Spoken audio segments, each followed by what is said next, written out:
This show is brought to you by the North Face. Now, the North Face have been my sponsors for the last 8 or 9 years, and I'm really proud to be involved with this fantastic outdoor brand. Now, they've been in the outdoor industry for over 50 years, and they are the premier supplier of authentic, innovative, and technologically advanced exploration apparel. For your footwear, equipment, accessories, they've got the best stuff. Now, their lightweight and weather-resistant Flight Series running gear is my absolute favourite. So if you're into trail running, if you're into desert running, if you're into just exploring our mountains, then this is the go-to gear. And it's designed to endure, engineered to help you through the heat, through heavy downpours, or whatever else comes your way, so that you can run no matter what, every day, any weather, any terrain, and never stop exploring. If you'd like to check out their whole range, go to thenorthface.co.nz. Welcome to Pushing the Limits, the podcast that gets deep into the psyche of extraordinary achievers across all genres, cutting to the chase to unlock the secrets of their success, their achievement, philosophies, and motivations. Join us in the quest to find out what makes the movers and shakers of our world tick and what gems of wisdom we can learn from them. Now, over to your host, Lisa Tamati. Hi everybody, and welcome to Pushing the Limits. It's wonderful to have you back again. Now, this week I have something a little bit different from you. I've actually taken one of my coaching calls that I had for a lady who is planning a great big long ultramarathon expedition run right through the middle of Australia to raise money for her favourite charity. Now, she asked me for my advice and my experience, having, obviously done the run through New Zealand and lots of other expeditions throughout my career. And so I'm giving it to her straight on what it was actually like to undertake something of this nature, the ins and outs of it, how it worked, what problems I came up against. And this is something that is not just of interest perhaps to ultramarathon runners, but also to people that are planning big projects, big challenges in their life, and some of the things that they might have to take into account. So I hope you enjoy this little discussion, and let me know your feedback. If you've got any podcast topics that you would like me to discuss, or you'd like to hear from someone who's an expert on, then I would love to hear from you. And as always, I really appreciate if you can give us a rating and review on iTunes. It really, really helps the show get exposure. This is a labour of love, so that's very, very much appreciated. Right, without further ado, on to the discussion. Hi guys, me here. I have had a question from Lisa Hickson, who's one of the newish members at Running Hot Coaching, about what it takes to really do a massive race. And to give you a bit of background, I've got Lisa's permission to share what she is dreaming about. It's all just a dream at this stage and a goal, but it's a realistic one. Lisa has only been doing ultras for about 3 years, or running for about 3 years, after a huge weight loss journey. And she's managed in that time to already clock up a whole lot of ultra marathons. She's done the Big Red Run, which is a race that kicked my ass. Actually broke me a few years ago, and that's a 250k multi-day stage race in the outback of Australia. And she has done 3 ultras this year, and she says she's a sort of a back of the pack runner. She's not fast, she's not an elite runner, but she's got this big dream to run from Adelaide, where she lives, to Alice Springs in the middle of Australia, and over a track, something with an O track. I can't pronounce it. And she wants to do it to raise money for the clown doctors in Adelaide. So firstly, Lisa, congratulations on even contemplating such a massive mission. We're talking about 1,550 odd kilometres here. She wants to do this in maybe a 6 to 8 week period, and sort of be covering a marathon or more a day. And she's asked me what was my advice. So I'm going to share with you a little bit of my story about running through New Zealand, the experiences that I have. I'm not going to pull any punches, Lisa. I'm going to tell you exactly how it was. I'm going to tell you the shit as well as the good, okay?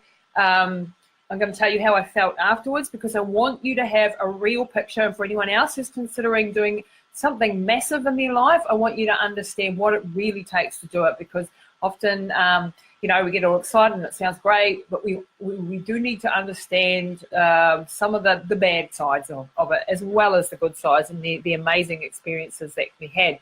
Now, this week we've had one of our athletes, Gregor Gukwa from Norway, smash a goal that he's had for the last 4 years, which was to run the Badwater Ultramarathon. And I was super, super proud. I'm like a proud mum this week, seeing our athlete finally get to his goal. Now, Gregor came from a place where, you know, he wasn't very happy with himself. He wasn't in a good space in life, and he started running, and he's gone all the way from running just a kilometre at a time, running to the letterbox for the starters, to now smashing the biggest, most toughest, hottest race on earth with an incredible crew. And it's definitely going to change his life, and it already has. The journey that he's been on, the weight loss, the better lifestyle, the confidence, all of those things are absolutely amazing what it does for you.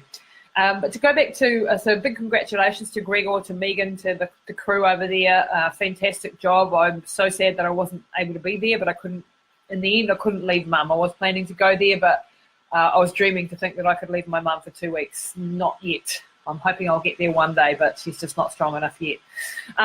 So back to Lisa and your big dream. Now, Lisa, when I decided to run through New Zealand, I had already had around about, gosh, what would it be, 15, 16, 17 years worth of experience doing ultramarathons. But I'd never done anything in this consecutive nature before. I was trying, however, to do 70 kilometres a day. That turned to custard. I'll tell you why in a minute. And I wanted to cover 2,250 kilometres within 33 days. That was the original goal. It ended up taking me 42 days. I had some major health issues along the way. Nearly broke me completely. And I had to readjust my time schedule. I could have done it a lot faster than 42, but because I was speaking at 5 schools a day, as well as having I just released a book, and I had book tour engagements at night. So once I changed the schedule, I had to keep that schedule. So for the first couple of weeks, I was running over 500 kilometres a week, and that was brutal. Now, I had looked at the likes of people like Charlie Engel and Dinka Massis and 50 marathons in 50 days and all of that sort of jazz.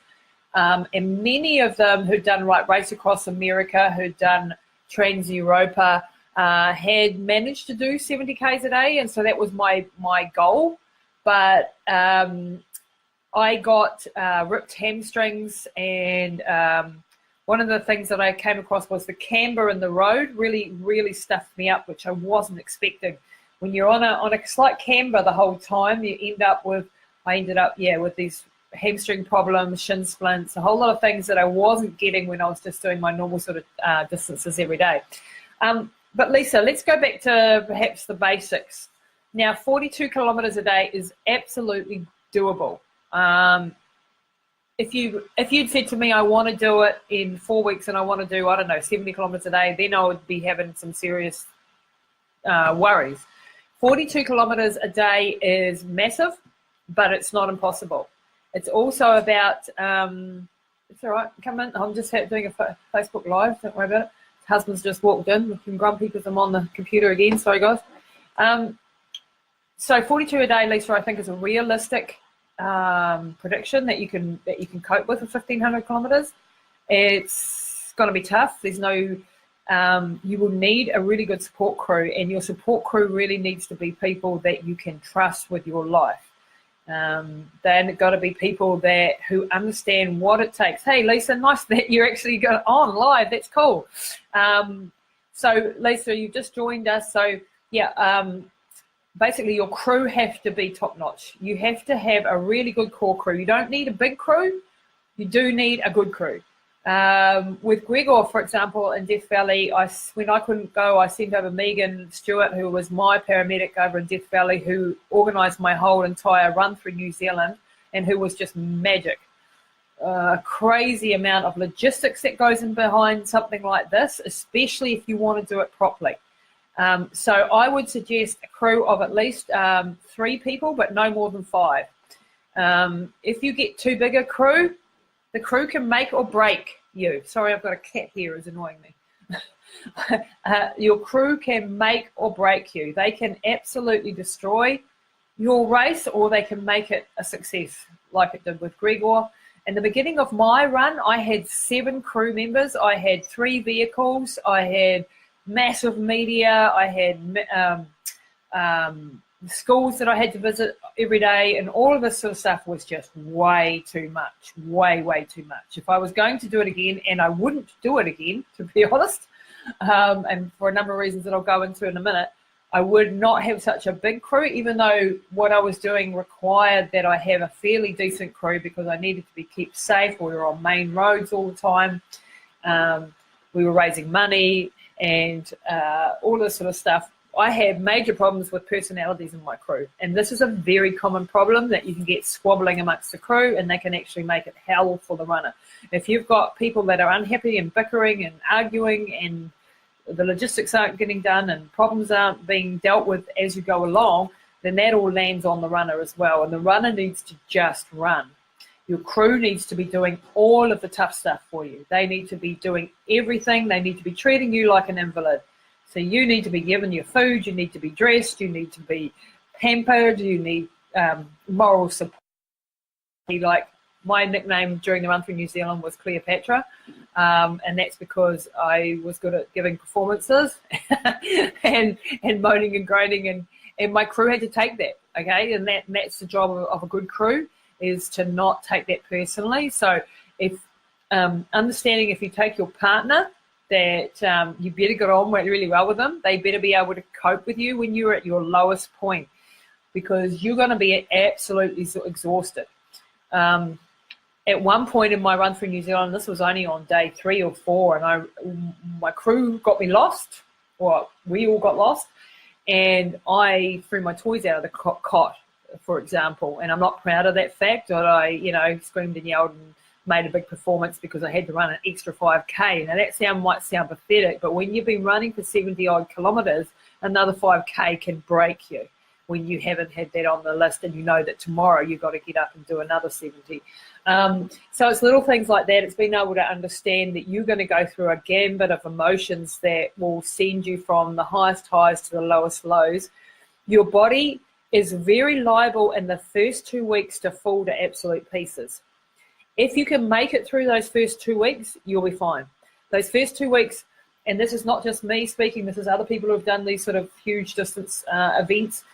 The body doesn't, in that first 2 weeks, it's in a state of shock. It's in a state of extreme exhaustion. Already from day 2, you've got to get up from the day before, having run 70 odd, and you're already smashed, and you've got to smash it again. By day 3, your emotions are starting to get really worn down. You're starting to get sick. You're starting to get all these sort of problems coming on. And it got worse and worse and worse for me. And it got to the worst point at about Kaikoura. So that was about, say, 700-800 kilometres into it, where there was at one point where the shin splints were so bad that I could no longer go down a hill walking. I had to turn sideways and go down steps sideways. And it was at that point when I had Megan Stewart with me, and I remember going, mate, I can't even take the next step. How the hell am I going to, get down this steep hill? And she said to me, yeah, you're going to have to turn sideways, and we'll walk down sideways, and here's some sticks. And at that point, I knew that I had another 1,500 kilometres to go, and I had no idea how I was going to do it. And I felt like it was all over already then. And I was desperate in my head. I was fighting with the fact that I had all these charities that I'd promised to raise money for. I was going to be letting down a huge team. I was going to be embarrassing myself. All of these feelings of doubt and horror were going on in the background. And I had such a strong crew member in Megan, because she would do, no, mate, we're fine. We're just going to do it this way, and we're going to do it that way. And if we didn't know how to take the next step, she would find a way for me to take that very next step. And she walked me through those really, really tough few days. And she stayed by my side, and she got me through those. And that's when we decided I had to drop the kilometres. It was going to take a few days longer. And when I dropped it to around 50 to 55 a day, that's when my body went, I can cope with this. I can cope with this. This is all right. That extra 15 was just one step too far. I managed it for a couple of weeks, and then it was absolute toast. What happened after that is that, so after that stage of 2 weeks, it's almost like you're going down. Your body's getting more and more smashed. The exhaustion is coming up. You're in absolute agony. You think you cannot go on, if you can get through that point, that's when it starts to go up again. And that's when my body started to come, well, I wouldn't say right, but it got used to the load. And this is a phenomenon that you see in every expedition, in everything where you're pushing the limits to the extreme. You're going to get to a point where you think there's no way out. When I interviewed Charlie Engel on my podcast, Pushing the Limits, go back and actually listen to that episode. He said like the first few 100 kilometers in the run through the Sahara, they nearly didn't make it. And somehow they got through that, and then theirs was 7,000 kilometers long, like 7,000 in 111 days. So off the scales hard, through countries it's dangerous as hell, where there's no good food, there's no hotels at night, there's no support, an unbelievable feat of endurance. And he said that first stage was the worst. Once again, their bodies started to get used to it, and they had more crises as they went along, lots of emotional crises, lots of crashes and clashes between the athletes. And this sort of thing is very, very common in an expedition. I don't care whether you're climbing Mount Everest or you're running across the Sahara or you're running through Australia. You're going to have clashes of personalities within the crew, and you're going to have the highest highs and the lowest lows. And you've got to really be resolute as to what your why is, Lisa, why you want to do this. You have to be very, very clear. I want you to go and listen to those goal-setting webinars that Neil and I have just done over the last couple of weeks, and start to really question what your motivation is behind this. How much do you want it? Get really deep into the layers of that question, why? Because if you can find the answer to that, then you will find the answer when the shit hits the fan and you no longer know how to take the next step. And then you'll go back again and again and again to your motivations, to your why, to your reason for doing this, and that will give you the courage and the strength to carry on. Now, when I was in absolute deep crap in the run through New Zealand, I had some kids come out from Canteen who I was raising money for, and these were children with cancer. They were teenagers, and that really motivated the hell out of me, because these kids were like putting on a brave face, smiling, getting on with the job of dealing with their cancer. And I thought, well, if they can deal with cancer, then I can deal with what I was dealing with. When I went across from the South Island to the North Island, for example, I had a young lady come out. She was 19 years old, and she had cancer. And we got off the ferry, because I had to take the ferry between the North and the South Island.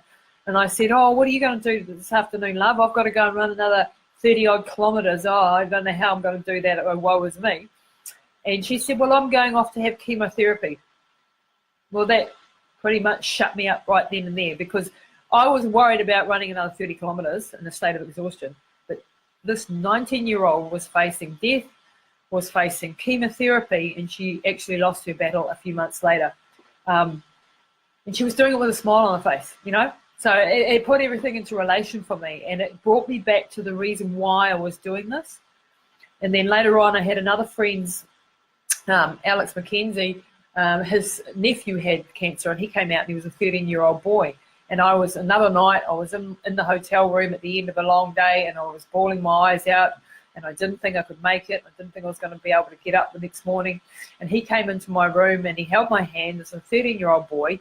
And he said, Lisa, do you know how much it means to me what you are doing, and what it means to the children who are facing cancer to have someone take up the baton and fight for us? It really means the world to me.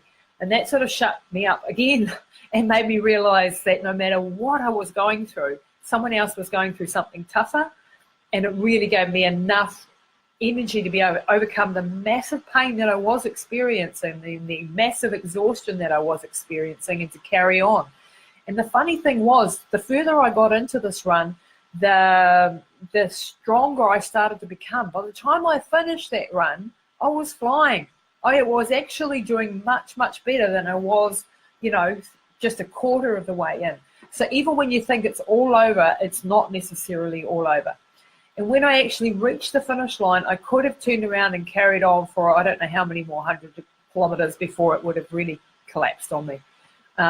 So it's amazing to see what the body, what the body tries to do is tries to stop you. And when you don't stop and you carry on, then it goes, oh shit, I better get on with the job, because she's not going to quit. So I've got to find a way to do this. Your body is very clever, your brain is very clever, and it tries to stop you from killing yourself. So it's going into the survival mode, and it's trying to stop you. And when you don't stop and you overcome that, then sometimes your body actually gets stronger in the process of it. Yeah. And as I went on and I lost some of my crew members, it was the best thing that ever happened, because it got down to the core 3 or 4 crew members that I had who were really top notch, who were a well-oiled machine. We had no more dramas, we had no more arguments, everything ran like clockwork. And by the time we got through the end of the country, we were rocking and rolling, and we could have gone on. That was the complete opposite to what I had at the beginning, when I had 7 personalities who were squabbling and fighting, and it was just chaos. It was just way too big. So Lisa, if you're going to do this, I would pick a really carefully picked crew who can handle it, who can handle tough situations, who can handle sleep deprivation, who can handle heat, who can handle not having a shower for days on end, who don't mind if they don't get their cappuccino at 10 o'clock. Okay, these are got to be people that are tough and strong as well as you. They've also got to be able to understand that you're going to be a shitty bitch probably at some stage during the race, and that you're going to be a crying mess, and that you're going to need encouragement, and they're not there to tell you when to pull out, unless, I should qualify that. I had a paramedic with me, Megan, once again, and she was the only one that was able to tell me, okay, it's time to pull the pin because it's getting dangerous. And I had her in Death Valley and other places, and she was the only one that I would listen to as far as medically speaking, you're pushing the limits here. The other thing, Lisa, I don't know your age, but this sort of thing can push your body over the edge. Okay, so you have to understand there is a risk with doing things like this. It's all very great to be able to hear all the great, wonderful stories that you hear of people doing this and doing that.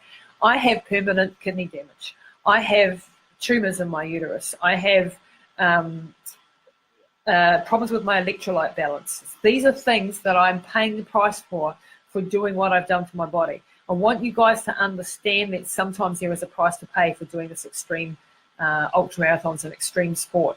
And the reason why, nice, you're 50, you're same age as me, mate. Good on you.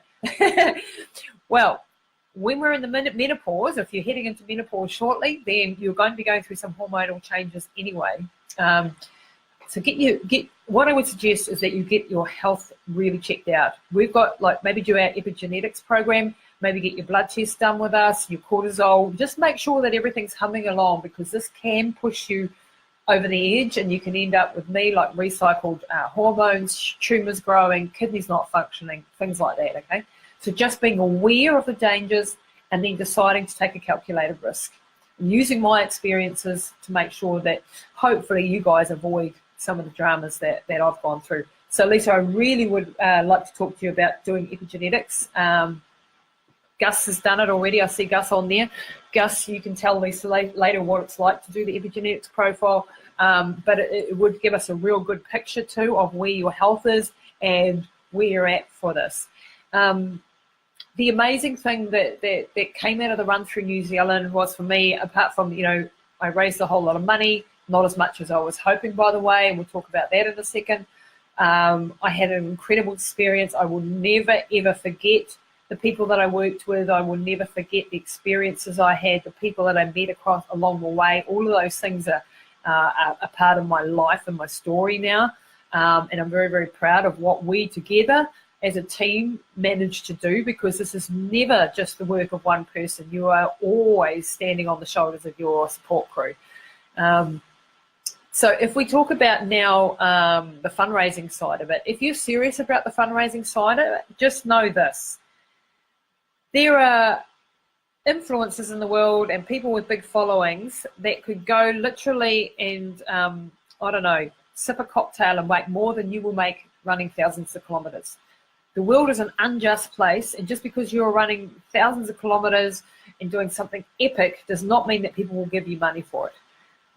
You can possibly raise more money running around your local park doing a 5K than you can do doing this. In other words, it's all about the marketing.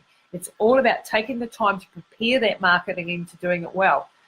If you are serious about the fundraising side, then we can have a separate talk about that, because you'll need to do proposals, you'll need to get sponsors on board, you'll need to get used to working, with media, doing interviews and all that sort of stuff. If you just want to open up a Give a Little page, just expect that it could all be for nothing, and you might get $50 or $100 or $1,000, and it might seem completely unfair for the amount of effort that you've put into it.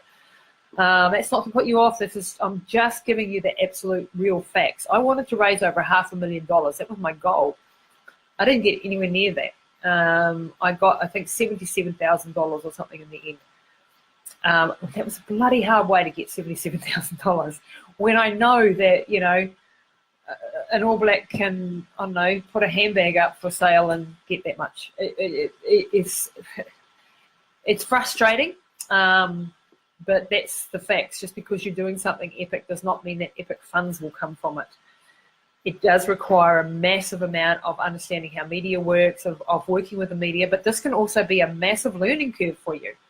And if you take it as such, then that part of the equation is something that if you really want to make a difference, you can do that as well. But there, you will need to get a team around you.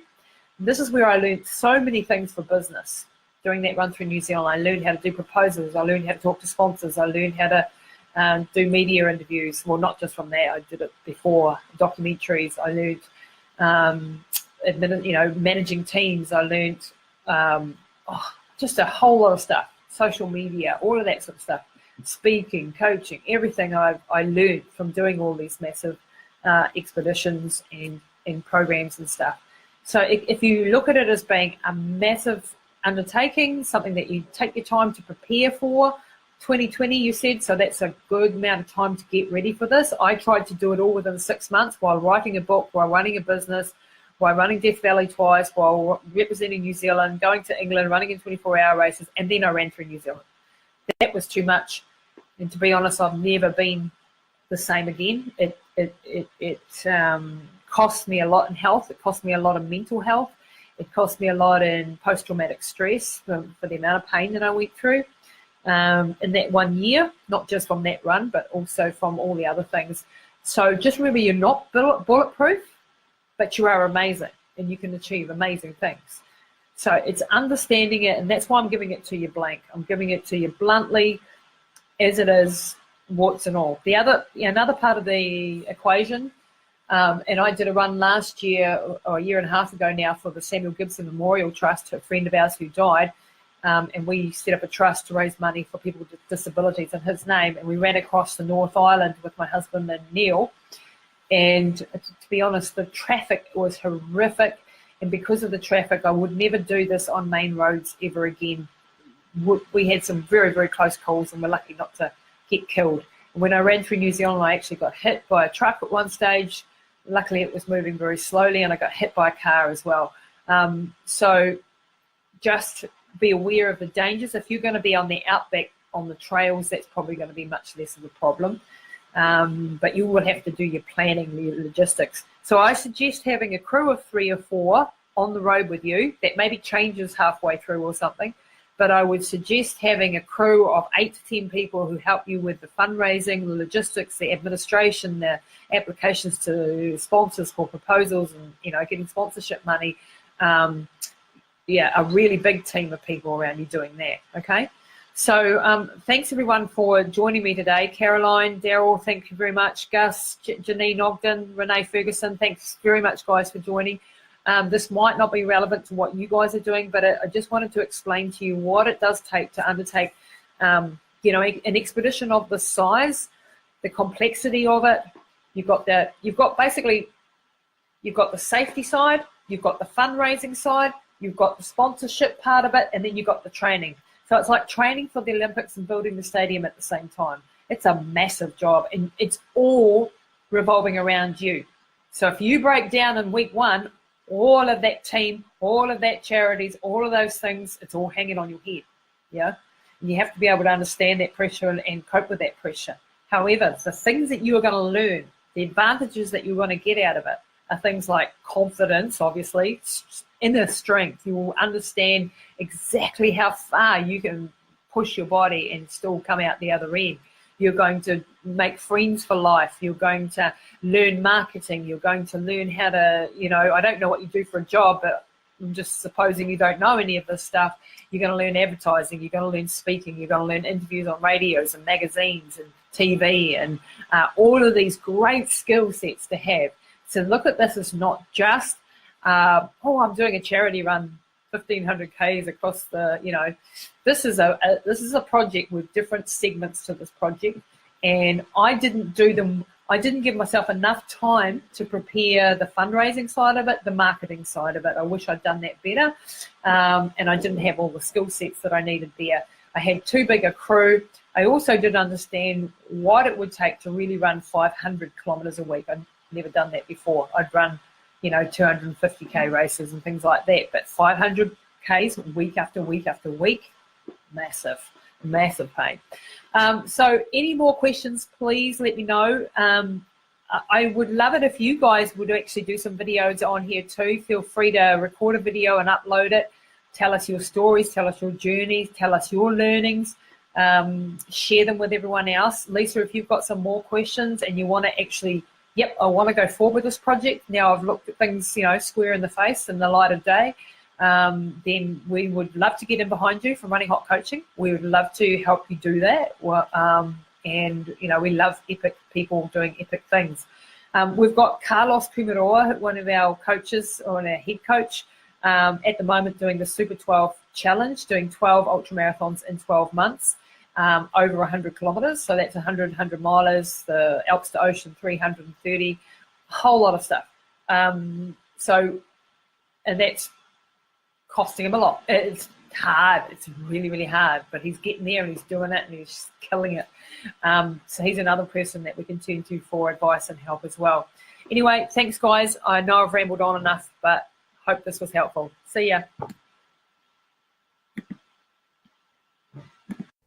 That's it for this episode of Pushing the Limits with your host, Lisa Tamati. Please don't forget to rate, review, and subscribe, and share all this goodness with your networks so we can impact more lives with positive insights and inspiring conversations. And check us out online at www.lisatamati.co.nz.